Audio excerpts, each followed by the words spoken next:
Welcome to AcquaTalks. Hello, everyone. Thank you for joining us today.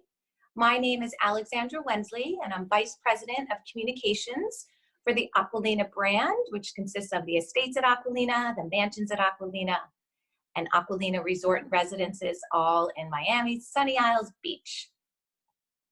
We started AcquaTalks online for the estates at Acqualina 12 weeks ago, before Zoom webinars took over the world. I don't think many of us knew what Zoom was before 12 weeks ago. But we did so because we wanted to stay connected with our broker community and talk with a variety of creative speakers, motivators, and experts in an open and uplifting way as we live through one of the biggest crises in the world and transition to the next normal.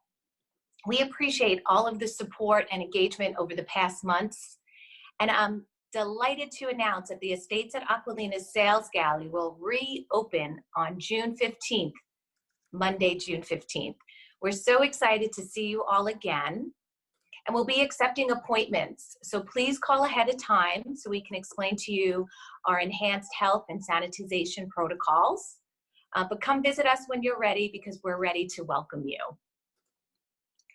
As we begin today's AcquaTalk, the topic is how to email better to drive your sales. Email has become a primary form of communication for most of us. And our speaker today will share his insights on how we can do it better and achieve the results we want. Our speaker was on AcquaTalks online in May, and we received tremendous positive comments, so we invited him back to be with us. So get ready, it's going to be an excellent presentation. He's a dynamic speaker and master connector who will energize and motivate your organization to explode your sales, retain your clients, and build a thriving culture. For over 25 years, he's been a top sales performer, keynote speaker, and performance mentor. He's also a consultant. He's a best-selling author. I can't wait to read his book. He's also hosts a really successful podcast. He's a TV host. And he also owns his own company. He's the CEO of Thrive, helping businesses, leaders, and brands thrive through the power of connecting. So please join me now in welcoming Mr. Lou Diamond. Lou should be with us just momentarily, and there he is. Alex, thank you. Thank you so much for having me here. Seriously, really excited. Welcome, Lou. How are you today? I'm back. You got me back here, and I'm excited. We're excited. Because we get to talk about something that is maybe not that exciting to most people, which we're going to be talking about how we virtually communicate and connect, which I know doesn't sounds great. But I do think email is so important, so it'll be great to get your insights into that. Just to let everybody know, we're recording this. You can watch it over again, share it with your friends. We'll have it on our Instagram for the Estates at Acqualina. And then I'll come back at the end for a Q&A with Lou, so make sure you put all your questions in the chat. Well, thank you, Alex. And I know she's going to go off to the Netherland of where. Okay, over to you. Bye. All right. So first of all, everyone's great. And we're going to do a couple things before we start, which is really important. I want to make sure that you're all there. Let's make sure everyone's there. Could everyone please find the ability on how to raise your hand? I want to see there's a hand raising feature that you should all know. Raise your hands and keep them up if you could. I love to interact with you. And we're going to use different ways to do this. First, I want to start off by saying, not everyone's raised their hand. If you don't know where to do it, you can find it in your little participants thing. So go in there, raise your hand, and do this. I'm going to ask certain questions. I'm going to ask you to interact, and I want to make sure that you're here. Next thing, there's a chat window in there. Please feel free to use the chat window. I have it open here. We're going to use most of the conversation questions at the end for Q&A. But if I interact and I ask you to type yes or Y or something like that, do that. So if everyone could just show me that you know where the chat window is, do it to everyone. Everyone hit yes, I'm here. Yes, yes, thank you, welcome, good morning, whatever message you want to say, type it in, please. I want to see you interact with me. This is how I usually start things off. Getting good morning, Lou, from myself, I think it looks like someone's typing in. And yes, all these different panelists are here, excited to be here. So I want to talk to you today because I've been here before. And what I'm going to do right now is share with you my screen and share specifically with you a little bit about myself, because some of you met me before, but some of you have not. And I love telling people, as I'm sharing my screen with you, which you now can see, I was put on this planet to work with the most amazing businesses, leaders, and brands and help them thrive through the power of connecting. And I've been doing this obviously in person, but for the last 2 to 3 years, even before COVID and everything, I've been doing this virtually. And you are actually in my podcast studio, as Alex mentioned. I'm a host of a podcast program called Thrive Loud, where we connect those that thrive in their lives, their businesses, and their passions. But a lot of my work of late has been sitting here and helping people thrive virtually. And what we're going to do today is kind of fun because in these buckets of sales, leadership, and branding, make it clear as top real estate performers, which you are, and dealing with this incredible property at the estates at Acqualina, you have to represent all these things at the top of your game. You have to be an amazing salesperson. You have to lead this process and your clients, and you have to represent your brand just as equally as amazing as these properties are, which they are, which I know you've seen, and you've seen this. And in the market we're in right now, this is where people want to go. And I mean that wholeheartedly. So we call this program Thrive Virtually, and that's what we're here to do today. So, and I've got it kind of laser focused though for you, but I want to give first a snapshot of what's going on with the estates at Acqualina and what's going on in the real estate market. I shared this with Alex before.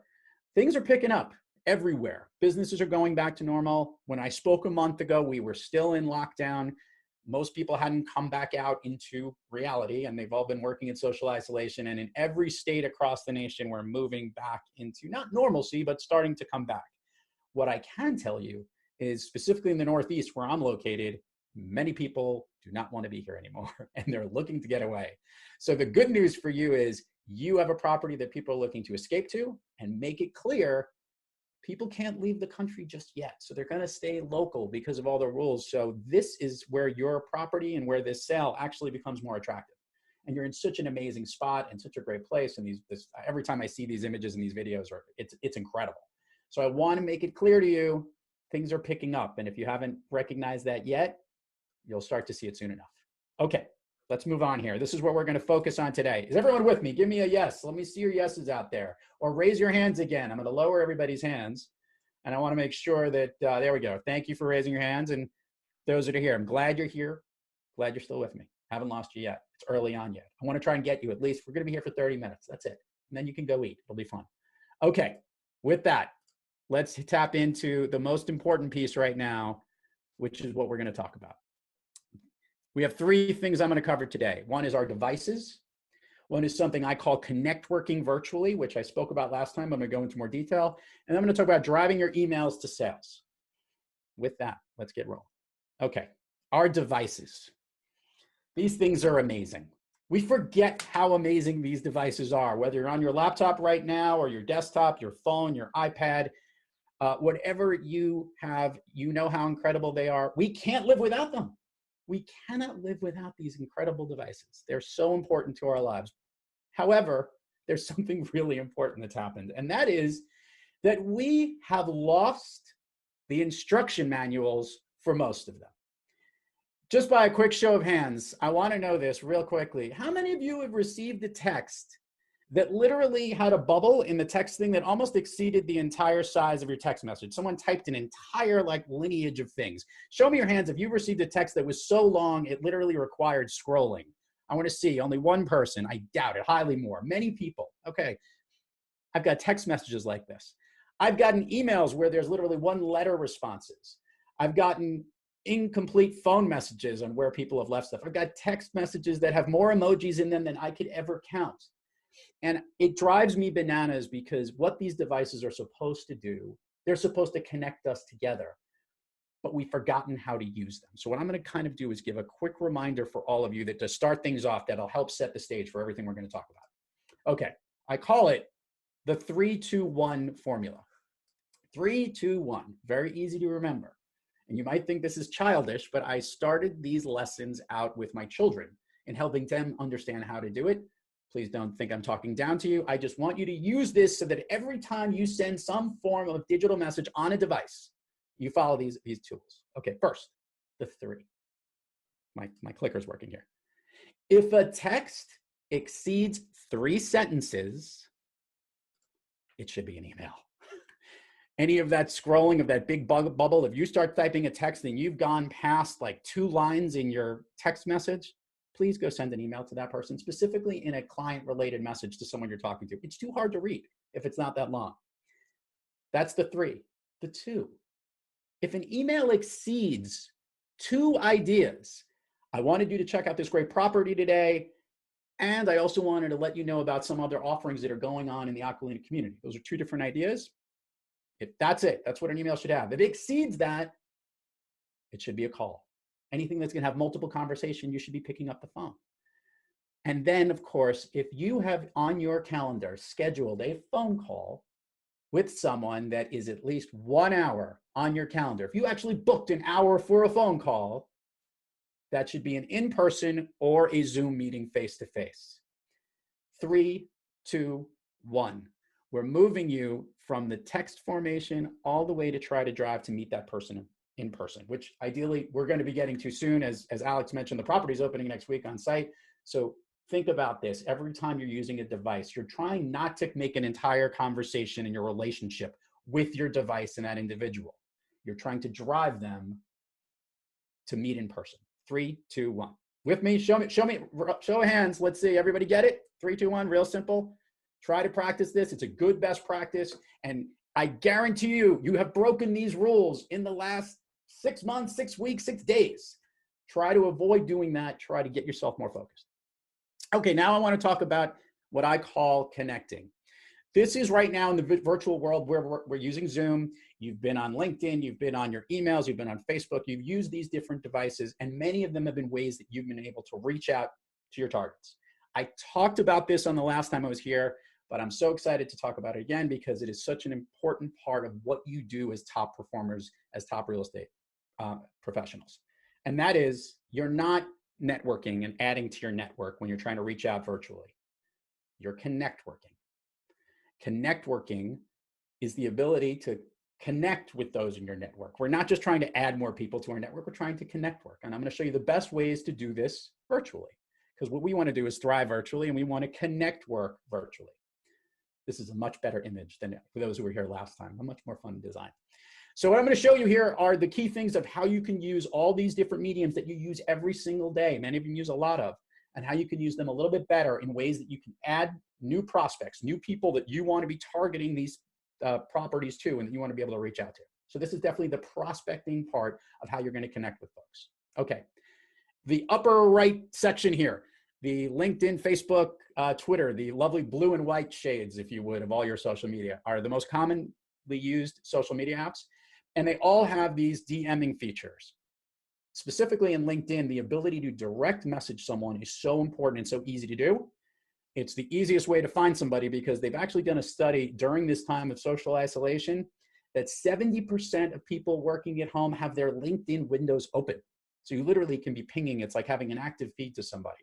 So in reaching out with those in your network that are prospects, this is a great way to tap into them.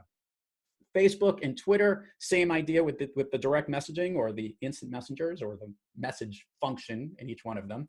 But more notably, in LinkedIn, you have groups that you can subscribe to. I talked about this last time. Find the groups of the target audiences. They're a group of high-end investors. There are hedge fund markets. There are top CEOs. These particular groups are great to tap into, and this is a great way that you should be part of this network because this is your end client.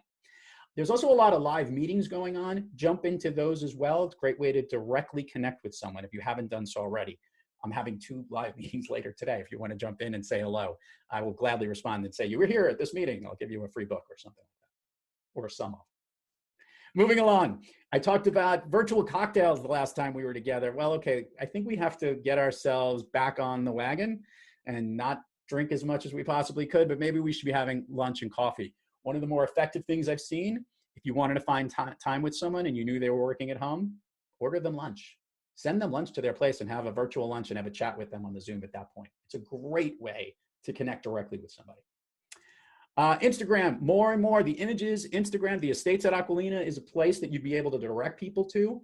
So you want to connect with them personally on Instagram as well. Use the platform, use the messaging, use your stories. They want to connect with you as an individual. Don't think it's just about the property itself. They're going to be buying through you and having that relationship. Remember that. That's what this whole connect working is all about. And other 2 pieces, I'm a big Peloton rider. Peloton classes, invite people to Peloton, invite them to that particular class. You will be amazed at what a great social event that is. Sign them up for a class or a workout and join together, and you can use their platform to do that. As you know, I'm a podcaster. Connect work through podcasting. Reach out to those in certain industries, CEOs, go listen to the podcast, comment on it. That might be your target. They're just about every CEO in the entire country has been interviewed on a podcast in the last year. That I can guarantee you. Search for them, search for the podcast, listen and connect. I mentioned the Good Pods app here. Good Pods, you can connect directly to the host and the guest. Phenomenal way to increase your network and target with people. And now I want to mention something I forgot the last time because I got a little comment about this. Remember, all this connect working virtually is great, but we need to connect to them in other ways. Write a handwritten letter. Can't tell you the power of a handwritten letter. Specifically, handwrite the address on the envelope. We open handwritten envelopes in our mailbox. Most of the generically typed stuff, we don't open up. So send a personal note. Remember, this is all about driving people from the online environment into the properties that you're trying to sell them and into the relationship in person. That's what we want to use the virtual environment for. We're not living here permanently. We are going outside. We need to connect. We want to use these tools to thrive in the real life. And now I want to talk about email, which is what I believe the title of this message, which Alex had titled for this particular thing. And we called it Drive Your Emails to Sales. But I want to speak about email specifically because I've got a couple of personal opinions I want to talk about. Okay, first, a few words about email. Just by show of hands, how many people think you have too many emails? Show of hands, I want to see them. Go up. Do you have too many emails every single day? Michael Goldstein agrees. Karina agrees. Homer, Maria, yes, too many emails. I have another question.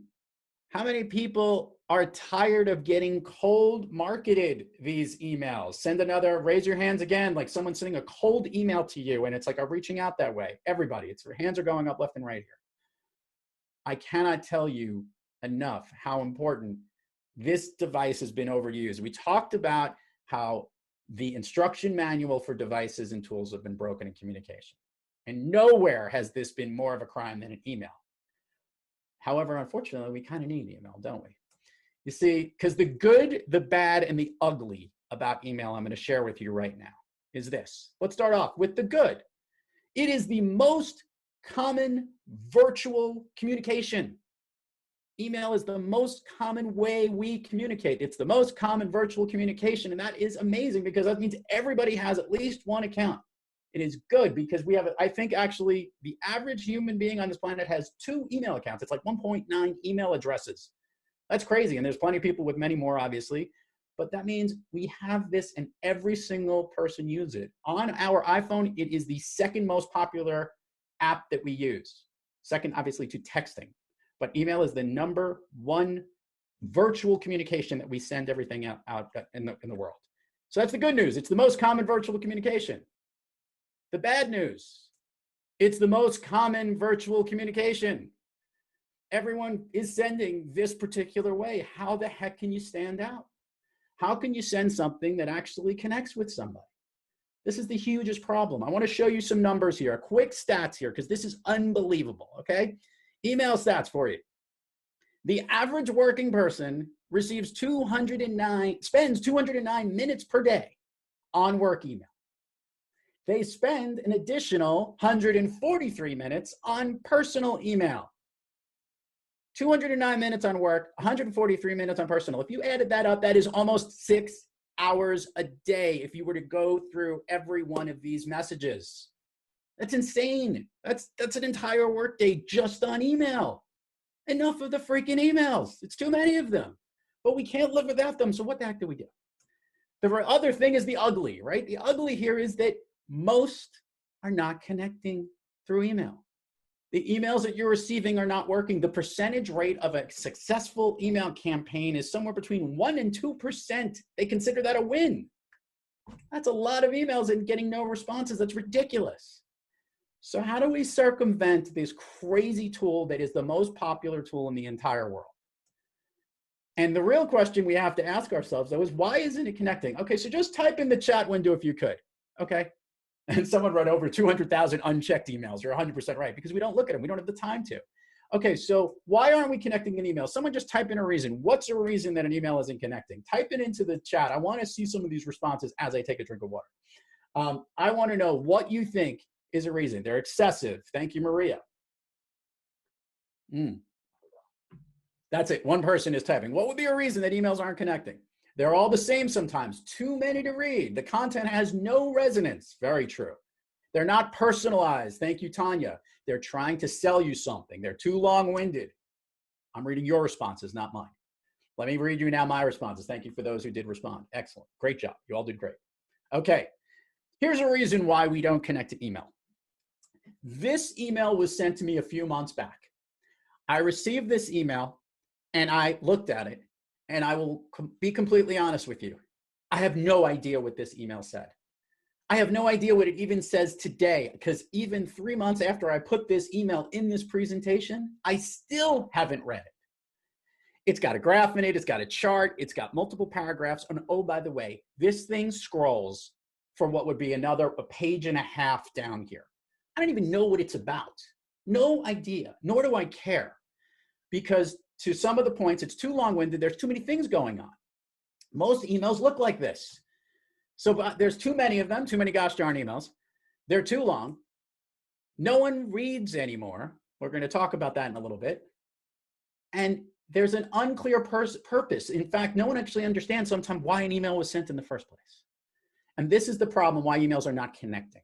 So there's an opportunity here. And what I want to shift our gears here is, our goal is not to have and become the best email writers. That is not why I'm here today. I'm here to get your emails to connect and be the bridge you need them to be to connect them in person so that you can close your business deals on the phone, in person, a meeting, on a Zoom call, in some other medium of communication. That's what these things were designed for, not to constantly communicate and spend 6 hours a day on them.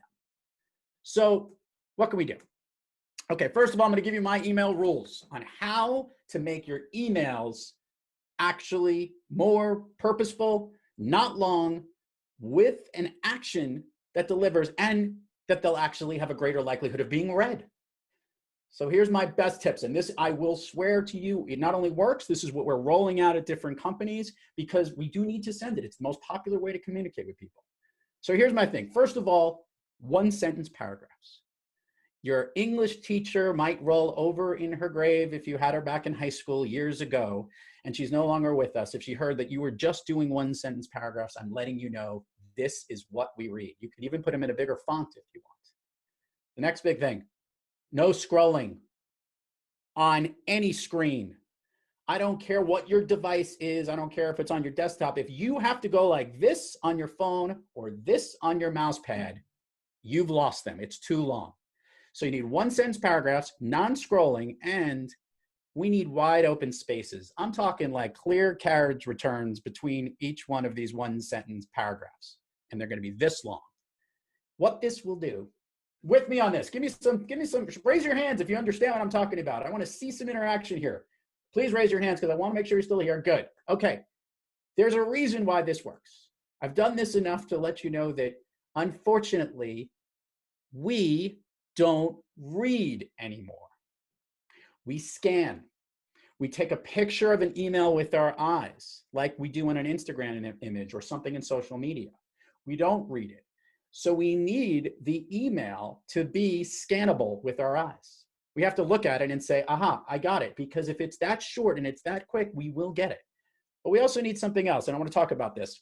What killed me about this email was not its length, was not the cool, weird graph within it, that it broke all the other rules that I have here, although they did have a 1-sentence paragraph to start. What broke me about this was I had no idea what to do at the end of this email when I scrolled through it. It wasn't very clear because it was missing a very important piece, and that is it was missing the most important thing you need in an email. Why send an email at all? You need a call to action. The purpose of sending an email needs to have an action. Here's an example, okay? I'll use this message that Alex sent to me, and I'm going to summarize it. First paragraph. Lou, thank you so much for presenting to our group back in May. We really enjoyed it, and we gained a lot out of what this was, and I hope you got some great material from working with our people. Would you be interested in presenting in the first full week of June? Again, another topic. Literally a clear call to action, Alex hit me. It was our last paragraph. Call to action. Same thing with you and your potential buyers. Glad you got a chance to see this wonderful property. Are you interested? I've sent a follow-up link here so that you can see more information about it. Would you like to have an appointment on site? Because we're opening in July for you to check out the property. Are you available for a call next week at 3:30? Do you have time to meet? Clear calls to action, the last sentence before every single email. Because then I know what to do. I'm going to respond, yes or no, or maybe try to get them on the, bridge it together for the in-person meeting. This is my secret and the grand poobah of how every email you ever write should look. And I'm going to walk through the steps here. This is the key thing you're ever going to get. And if your email to any outbound business client doesn't fall into this category, it won't be read. I repeat, if you do not send it in what I'm about to walk through with you in this format, it won't be read. As I just described to you, this is the general piece. 1, put the person's name, the target of who you're trying to put in there. Personalize the name. 2, the first 1-sentence paragraph is either gratitude and introduction. It was great seeing you at the baseball game. I had such an enjoyable time listening to your presentation. I really appreciated you taking time out of the day to talk with me. Gratitude, 1 sentence, 1 paragraph. Boom. Next one. How you, people on this call who we're trying to target, can help. I want to be able to share with you some of the new properties over at the estates at Acqualina. I want to tell you about a new promotion that is taking place this summer. You're trying to offer them the help in this particular piece. That is all this sentence does. This is all we want. I need an introduction. I need how they're going to help me. And then I need that call to action. Boom, the sentence that says, are you available on Tuesday for a quick phone call so I can show you this property? Are you available to hear more about this? It's asking the question in this call to action. That's what you need. We have a 3-sentence email, by the way, and then sign off positively. Looking forward to speaking with you. Can't wait to talk soon. Looking forward to our meeting. Positive, all upbeat, not cheers, peace, not one-word things. Give some kind of little sense. And then your name. And you're done with your signature at the bottom of the email. Any email that breaks this format will not be read anymore. No one has the time. By the way, I didn't have to scroll. Notice it's in big font. Use big fonts. And people can't read anymore. I can't read on these things. This short, this quick. Everyone with me? Everyone like this? Thumbs up. I'm giving you the answers. And by the way, we'll send it out to you because I know we will. Give me a yes. You like this? This is the idea. Why we're sending emails is not to write manuscripts. We're not here to do Magna Cartas or written propositions here. We're here to drive emails to sales. Here are the 4 reasons on why you would send the email. This is the other thing, is why would we send it? It's a next step. So you've just met with them or you spoke with them on the phone and you want to use the email to move the process along. You want to confirm what you heard, confirmation, confirm what you heard. So if you had a phone call with someone and they did have specifics, it's a perfect time to confirm and use an email to do that. And you could still use that structured format. That's how you're helping them. I just want to reiterate what we heard and what you're looking for. Hit that message. 3, 2, 1, as I mentioned before, remember, we're trying to drive from our devices to meet in person. The email is trying to move to that face-to-face, either the Zoom or the phone call or an in-person meeting on the property. That's what it's for. Think that 3, 2, 1 throughout. That's what your email is doing. I got to drive them out of this electronic virtual medium and get to them in person. And lastly, emails are meant for thank you messages. If you want to say, after you've met with someone, even if it's a no, send the thank you. Even if they're not interested, thanks for taking the time. It really meant a lot. If you are interested in the future and reaching out to me, here's a way you can set up a calendar link and send one of those calendar links. I love those little instant calendar links. Those are great. That automatically tap into your schedule. I send them to Alex all the time, or she's now taking advantage of them and she's booked me up for the rest of the year, I heard. I'm just kidding, Alex. Okay. Last time I was here, I talked about when you send an email. And I'm just going to break this down summary because some of you have seen this before, but as a reminder, because we played a little guessing game here, when's the best time to send an email? Tuesday, Thursday, Wednesday, which if you've ever seen the Godfather movies is how the young wife actually told you the days of the week, Monday, Tuesday, Thursday, Wednesday. I always laugh about it. So Tuesday, Thursday, Wednesday, number 1, 2, and 3. Tuesday at 10 a.m. in the morning, would be the best time that someone's likely to read your email, then 2 in the afternoon, then sometime in the evening, and then maybe first thing in the morning. Anytime in the gaps in those, odds are they're not going to read the email. So try to put your emails there. You can't do all of them there. You could do most of them there. But that's the ideal days. Do not, and specifically in the summer, send an email to anyone on a Friday. They won't read it. They won't open it. It's actually infringing upon their personal time because most people take long weekends. Alex, it is time to move to Q&A. I have spoken enough. Let's hear what they have to say. You're on. I'm going to stop the share. We're going to get into it. Hi, Lou. That was great. Wow. Is all I have to say. The 3, 2, 1, really good tips. I'm telling you, I was taking notes the whole time. So, oh, you lied. You weren't, just so you knew what questions to ask. And I even did the screenshots and everything. I'm sure everybody else did. Okay, well, really interesting information. A lot I could definitely use, and I'm sure all the brokers that are on as well. So you didn't address at all the subject line. Yes. What do you think? What's your opinion there? Should it be, clever, short? Does it fit with any of your suggestions that you've made already? Too much has been made over wittiness in the subject line. Sometimes it does work. Sometimes it's an effective way to communicate and get someone's attention. What I'll say, Alex, is I think today it's more important to get straight to the point. Following up with you. Great to see you yesterday. Thanks for your time. These are actually more personal and really what the whole message is about, as opposed to some witty, quippy thing that you can put together. I think what's happened is there's just an overdose of emails that subject line is now standing out. If I went into my email inbox right now, from the mass mailings I've received, the majority of them, Alex, would be in the witty line from a cold type of message. So my personal thing is get to the point quickly in your subject line. Even my favorite, ... That's my favorite. Because then you have to, because that's it. The subject is just ... And now you jump in and you have to check out the message. That would be my. Well, that's good. You have to be a confident person, I think, to do that. Aren't you a confident person, Alex? Look at you. Oh, Come on. Thank you. So how about, I mentioned earlier that the estate sales gallery will reopen on Monday, so June 15th. So is that good to put in the subject line, sales gallery reopening June 15th? So it's a great point. These are those update messages that you're trying to send to someone, and it is a perfect reason to reach out. And it fits into my second sentence, how you can help them type of content. There's now an opening over here, and maybe there's a sign up. Maybe you need to sign up. Hey, I know you wanted me to keep you alert of what was going on. Hope your summer's going well. Hope you're doing okay and your family's safe. The nice little pleasantry intro message. Great news. Our property's opening up. I know you've wanted to see it. Click below at a time that works best for you, or call me and we can schedule a time to meet. That's the perfect email in the way I would send this. That's simple, that's short. And and now you could say in the subject line, that's a perfect description. The estates at Acqualina opening July 15th. Okay, June 15th. Sorry, Great. June 15th. Okay. So going back to the 3, 2, 1. So is it better, should you be a little funny, witty, straight to the point in your messaging? Well, remember, I am a witty, funny individual. Of course, yes.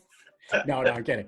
What I'm getting at is, you need to understand that you have to ask permission for everything. And my whole 3, 2, 1 thing was that all these devices were broken, right? We wanted to I can't stand getting a text message that is so long that I can't read it in that forum.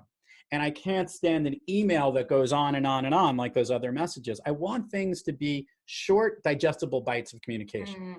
And that's what the 3, 2, 1 piece gets to. And remember, the thing about a phone call, why I say, if you're scheduling a call for more than an hour, okay, do you really want to be on the phone for an hour? That's a lot of time. And people do this. Hey, I want to speak with you about this property. What you should be doing is asking them how long they want to talk. And when you send the invite for them, listen, if I got 30 minutes to have a conversation with you, book it for 20.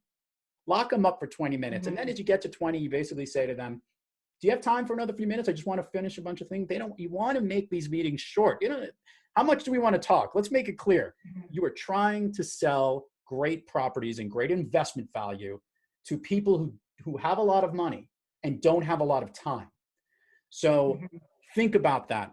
The conversation that you're going to speak with them on an hour is not going to be about selling them the property. The conversation might be in a negotiation or another thing. And that's, you're already in the buying mode. You're already getting them. They've already bought it. Now it's just dealing with the details. But as it relates to this connecting and trying to close business, Alex, this is all about how short and sweet we can be in every one of our communications. Yeah, no, it makes sense. And I also think too, when it's too long, people get anxious. There's like so much to read and they don't have the time. They have to go through it all and they don't really understand what it's all about. So can I jump to one of the questions? I'm going to back here. I see. So Stefan Filiatro, I apologize if I hurt your name. He asked, what about email included in a video? Okay. I'm going to make this clear. By the way, these do catch your eye. I've sent these video messages. I've actually done it as an update for certain content. Your email, though, better really be short and still deliver the same type of format that the text would have delivered. Remember, you're just interacting so they can show you that person. So like, I don't want to see a cheesy, hi, my name is Stefan and I'm going to be your person to contact for this. That sounds a little cheesy and a little forward. But if it's something about following up or, hey, I want to reach out to you because we're having this great event and you want to do it, that's okay. It's certainly getting a chance to stand out. But what I will tell you, one, test this thing that it looks good and make sure they can watch it here. Because I've seen a lot of videos totally flop because they were meant ideally for a desktop. But when they got delivered onto a phone, you couldn't even execute the app for it. So Stefan or Stephanie, I apologize if I didn't get your name right. That's what you want a video within a thing. They do catch your eyes, but it shouldn't be your everyday communication. Makes sense. Yeah. How about, so at the end, your, the 3, 2, 1, you were saying, so instead of saying like best regards or best, you're saying do a nice positive ending. So now it's like, keep safe, stay healthy. Those are kind of good to say. I'm looking, or make it more related to your call to action. You want to refer you. I'm looking forward to speaking with you Wednesday. Can't wait to catch up. I want to hear from you next. I don't want to be, best regards, cheers. I love those. Okay. I know, but they're sweet and whatever, but it sounds like you're saying that to everybody. You have to remember that they're only reading these sentences. They're going to take a snapshot with their eyes and they should know, hey, I'm really looking forward to talking to you. That's one other thing on that, in the beginning, when I've been speaking to a lot of people, sometimes people get offended when you started out and say, hoping you're well, when you don't even know them. Yeah, tough. And this is an interesting time. Like, we're trying to be genuinely understanding to the whole entire COVID facing world, right? So we're basically saying, hey, I hope you're safe and well. That's a tough, risky opening if you don't know the person. Hey, I'm appreciative of reaching out to you at this time. I want to understand, hey, listen, great to meet you. Nice to meet you. I always like those. Those are actually good. The nice to meet you are because you're trying to move from the email to a personal thing. Like, yes, the first conversation is the e-meet, but I'm looking really forward to meeting you in person and having a conversation with you. That's how you have to think about what this email. Remember, it's a bridge. It is not the way we're going to have a relationship. If you're having a relationship with your email, there's issues you have going on. No, if you have a relationship with your email, it's not a relationship and a connection with your target. Yes. Okay, great. Okay. And how about the PS, the postscript at the end of the email? So instead of saying best regards, you close it, say, looking forward to seeing you next week. And then should you say PS with something like personal there as well, or don't need it now with your... If you don't exceed, remember my whole thing, if an email exceeds 2 ideas, it's got to be a phone call. So if you got 1 idea in that general thing, great. And you want to give an extra little, hey, by the way, it turns out the property's opening on June 15th. Hey, look, I'm looking forward to our conversation. Oh, by the way, if you want to see the property, that's 2. If you've already hit your 2 on there, I don't want to see a PS. Okay. I've already, okay, too great. many things for me to think about. Okay, so let's see what other questions we have. Okay, so Ayushi asked, any tips on improving the open and click rate of your mass emailers? So what do you think I think about the mass emails? No. Well, okay, but hold on. So the mass emails better fall into the general, rules of my emails, that same format. If they don't fall into that format, if I get a mass email that's a beautiful picture of the property, I could have gone to the website to go see that. I want a call to action. So your tips on the opening rate and the click rate of your mass emailers, it's not about the opening of that. It's, are they going to click and respond to your call to action sentence? And that's what you need to do. So what you need to do, Ayushi, is on that last sentence, put a click link to say, click here to schedule a time so we can talk for 10 minutes. That's what I want you to do. If you get 2, 3, 4 out of every 20 to 30, that is an incredible hit rate. Okay, so think of it that way. As I said, best email, if you're mass emailing to hundreds, this type of property is a different one that I don't know if people are going to buy from the mass thing. You have to connect more personally. So what you're gonna have to do, Ayushi, is I don't like just saying,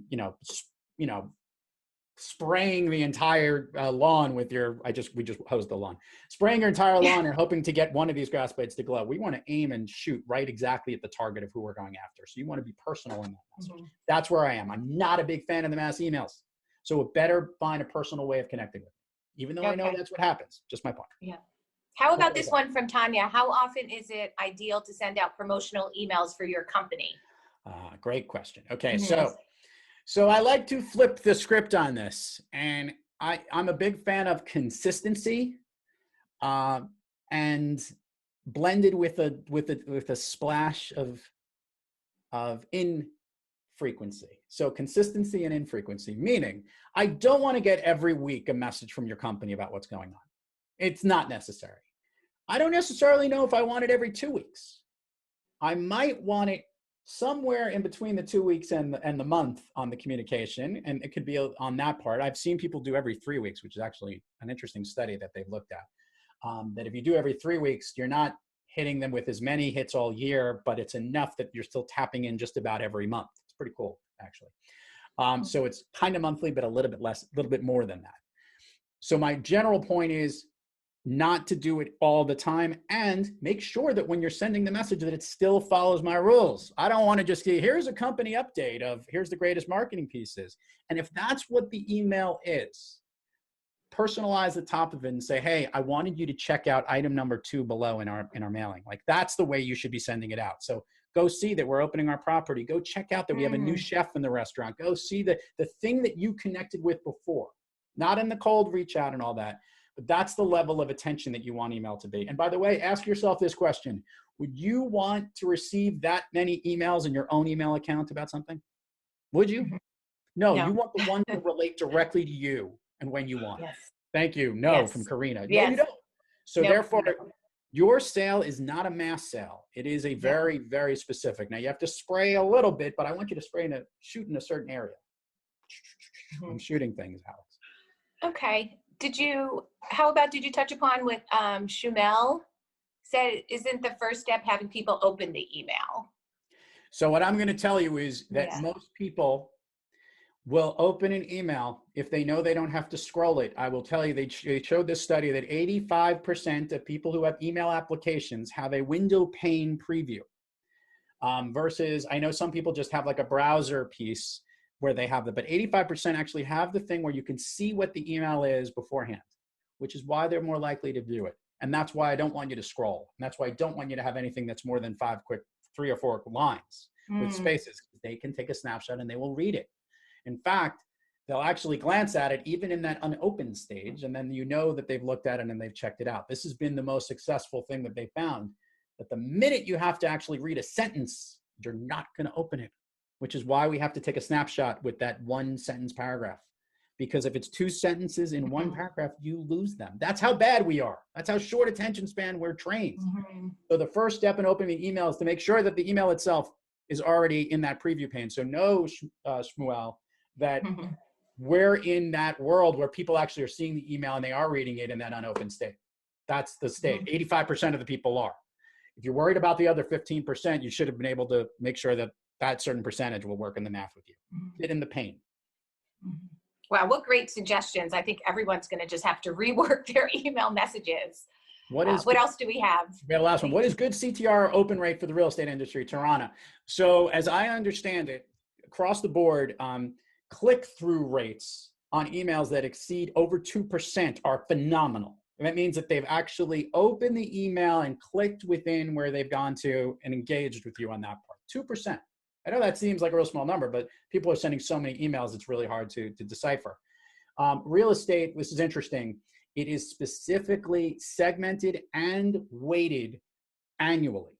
We're in the sweet spot right now here in the Northeast. I started mentioning this before. People are knocking on doors to try and get out of New York City. I mean, they're literally saying they're going to the suburbs, they're going to Florida, they're looking everywhere to try to get out. Good problem, bad problem. Potentially a good problem in a couple of months in New York City, but great for you guys because they want to go to Florida. They don't want to pay the taxes. They want to improve their quality of life. They can't travel anywhere. They might as well go to amazing Sunny Isles Beach where the weather is amazing 90%. It's really hot right now. So this is great. So in that, your seasonality of opening needs to kind of lead into that. So right before the winter months in the Northeast, high open rates. Right at the end of the spring months where we are right now, still pretty good. It slows down in that summer because it's so nice out here. People aren't online, and then re-picks up again. So it's chopped into two different pieces. In those open rates and actually click-through rates is what I could speak to. If you exceed 1.5%, you're winning. That's how. That's fine. Mm-hmm. Yeah. Okay. Everyone's saying great tips. And to follow up on that, what is the CTR open rate of the luxury market? I think I kind of hit luxury market. Yes. So it's still pretty similar because unfortunately, they're not parsing out the messages as much as they could. Mm. And how do you how do you differentiate a luxury product? Yeah. How do you differentiate a luxury product on a digital platform? You pay more money for the mailing lists. I'm not even kidding you. Like, that's the answer. No, but the reality is that high-end targeted customers have actually shown that they're more likely to be, you might have to hit them with branding and personal messaging more so than there's a deal type of thing. Mm-hmm. Luxury products do not need to, in fact, the general thought is that the people who are buying the properties that you have do not want anyone else to know that they got a deal or a relationship. So to be able to communicate that they jumped on something does not work. It works one tier below that and like call it the upper middle classy type of target of whatever that is. Mm-hmm. But high net worth individuals are looking to either overpay to make people know that they've overpaid. And more notably, they want to be private about their investments mm-hmm. and where they deal with their stuff. So it's the targeting on how that communication comes has to be more personal, higher in quality. It will take online emails to reference something and probably a personal delivery of something physical that they can tangibly touch. Mm-hmm. And that's still true today, amazingly. Yeah, I think it's great. I think what you're saying with email, it's like, it's the bridge because it's all about what you've always been preaching to us these last two AcquaTalks. It's about the connection. Yep. And the personalization. And really the point is to then talk to them on the phone and get them to come to the property or the project or to your office. I want to jump back to what Shmuel was saying about, he thinks that 85% is quite high. There is a huge number. So someone mentioned that we have a lot of emails that we don't open, but they've done this interesting fact that they're getting more and more, people like myself are offering this, where people more and more don't want the number in your email to be this triple digit number, like unread messages. They're actually pushing to say to go read it. So now on your phone, where most of these messages are being read, you're clicking and just making sure you either unread it, but if it's snapshotable on your eyes, you will read it. As opposed to anything you have to go like this. Any movement like this doesn't work. It only works in these little short doses. So hopefully that's helpful. But these numbers, we've been looking at them, and that's how we know how to target. And that's why it's so important. You have to take the extra effort to personalize and get off the digital to bring it online for this type of product. So for all of us today that have been on, you gave so much valuable information, but what's the biggest takeaway that you want us to get from this? What do you want us to do next? What I want you to do is remember my sign off like I did the last time, because I'm not going to change that. I said, be brief, be bright, be gone. I think it's really important that you have to remember that all your communications as it relates to the virtual world have to be really smart, really short, and get you out of that environment and move into the chance to connect with somebody, because our time is so valuable and we don't want to waste it. So you want to be really thoughtful in the way that you connect with the people you need to. Because I want to make this clear, over pushing and trying to see things is not where you're at. What really is more important is that you establish those strong connections with the few, because one sale for you guys on this stuff is massive. These are very expensive properties and very limited in supply. So while normal real estate markets deal with many more volumes, the stuff you're dealing with here at a premium and a luxury item is really about the relationship at the end of the day. Agreed. Great. Lou, Diamond, you are amazing. Thank you again. We can't wait to welcome you to Acqualina Resort to come and stay with us, which the resort is opening June 15th. So when you're ready to get on a plane from New York to come to Miami, come and see us, and the sales gallery as well. We'll make an appointment and give you a tour. Michael Goldstein, our president of sales, wants to meet you because he finds such valuable information from what you've been giving us these last 2 talks. So thank you, everybody. Give us a wave in the chat if you enjoyed Lou's presentation. Thanks again. And I'll give a shout out. Go on to LinkedIn. If you haven't done so already, reach out to me. Write a recommendation. You can find me. I'm Lou Diamond. I'm everywhere at Thrive Loud. Everywhere. In LinkedIn too. So just go find it. Do it that way. That's a great way to connect with me and comment even what you saw today. Whatever you like, we would love to hear. Thank you. Great. Oh, good. Thanks so much, Lou. Thanks, everyone. We'll see you very soon. Bye-bye.